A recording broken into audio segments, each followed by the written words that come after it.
Hey all, Ron here from Military Images Magazine with a new episode of Life on the Civil War Research Trail. Today, we're going to a plantation office building in the Virginia countryside on May 10th, 1863. Inside this nondescript building, the Confederacy's beloved and respected General Stonewall Jackson has just breathed his last, the victim of an accidental shooting by his own men just after the great and, as it turned out, final victory at the Battle of Chancellorsville just days earlier. As word of Jackson's passing spread and rippled across the southern states, newspaper editors reacted with praise and admiration for the fallen hero of the nation. Their words are important.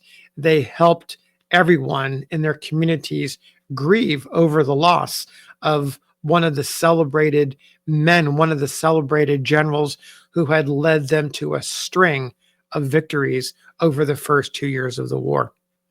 It's important to get an understanding of what exactly they said, what exactly the people were hearing, what they were reading in their newspapers. So let me read a sampling of those condolences from across the states.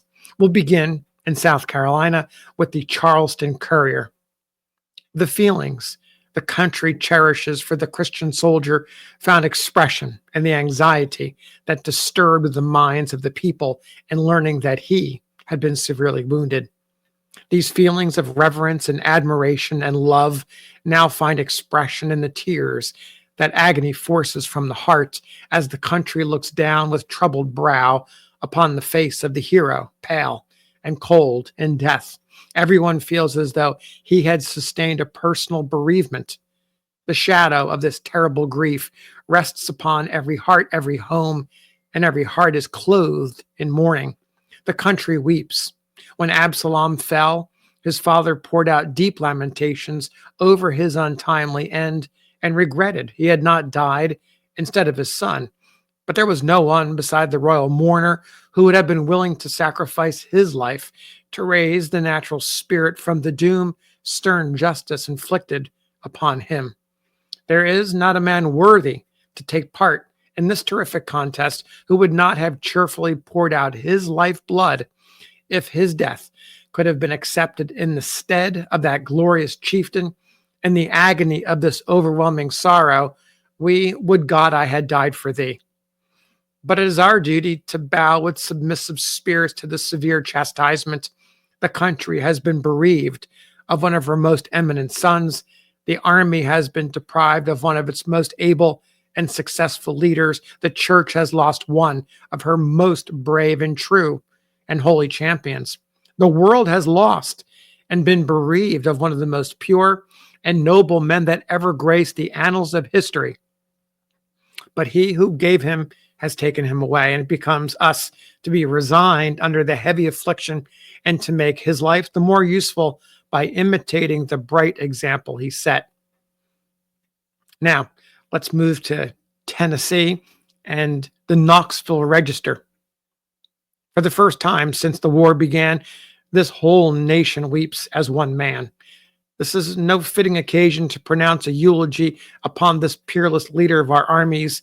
The exciting events of the hour, the rapid transitions of fortune to which our arms are subjected, the culmination of events which decide the destiny of our race, engrossed the thoughts of the great mass of our countrymen.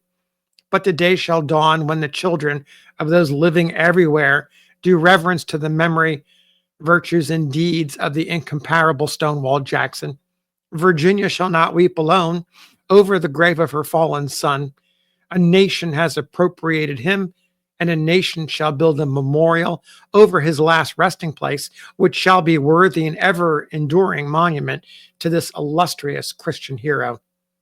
What sacrifices shall we be yet called upon to make on the altar of independence? Who shall be the next victim of insatiate revolution? There lives not a leader whose memory shall be cherished more sacredly than that of Stonewall Jackson, and not one whose loss we could have been borne with less fortitude, such as the price of liberty, and thus priceless does it become when achieved despite such calamities. We can look forward to the future with confident assurance that if the Army and people can endure the loss we have now sustained, we can despise all efforts of our enemies and emulating the deeds and virtues of Stonewall Jackson, not only achieve but deserve emancipation from the thraldom of abolitionism. Now, North Carolina from the Raleigh State Journal. He was the Confederate Havelock, the great executor of great designs, the inspirer of energy and courage in his followers, the man who saw no obstacles in his path and therefore rarely found them. His loss, though not irreplaceable, is very severe, but his spirit survives in his subordinate officers and men. He was followed by division and brigade commanders worthy of his greatest efforts and may find a successor worthy of his place and name. He fell in the height of his glorious career, though he wished to live to see his cause crowned with victory. He bequeaths to his widow and child a great name and entails upon them the heritage of a nation's gratitude. Peace to his remains.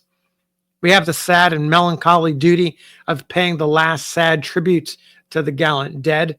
The name of Stonewall Jackson is not the sole property of his native state, Virginia. He occupied a place in the heart of every friend of his country, and every such heart will cherish his memory. Now, from another North Carolina newspaper, the Raleigh Standard. The death of no other citizen of the Confederate States would have caused as deep grief. The loss which this cause has suffered by his removal from the world cannot be overstated.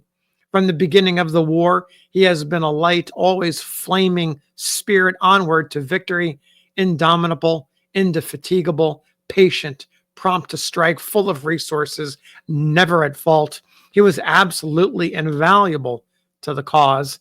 He was the foremost fighting man of the continent in the last great conflict. It was his movement, breaking through and sailing the enemy in the rear, which led to victory. No man possessed in fuller measure or more deservedly the confidence of the government, the army, and the people. He was a Christian leader, soldier, and patriot. Whatever may be the result of the contest in which he lost his life, his fame will endure. Foreign nations, and even the generous of his enemies in the United States, will accord to him sincerity and singleness of purpose, unfulfilled personal integrity, and very high qualities as a general. Now, our last passage comes from Virginia, his homeland, the Lynchburg Republican. 'Tis not in the power of the present generation to do aught more than embalm his memory for time to come, when cycles have mellowed passion and prejudices, and he will stand on the pages of history as simply a hero whose example will inspire the unborn to perhaps seek a place in their country's history again to his. Jackson is dead. Will be glad tidings to the vandal. They will breathe easier.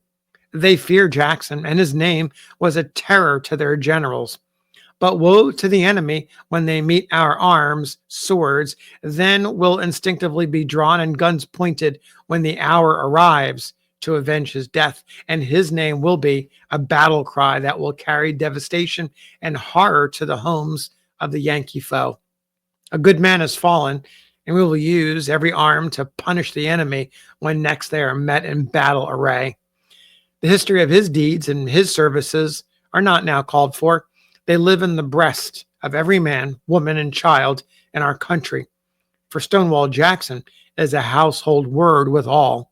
When the last trumpet shall sound, the Christian warrior shall rise, clad in the panoply of the blast, to take his place among those of whom it be said, "Well done, thou good and faithful servant.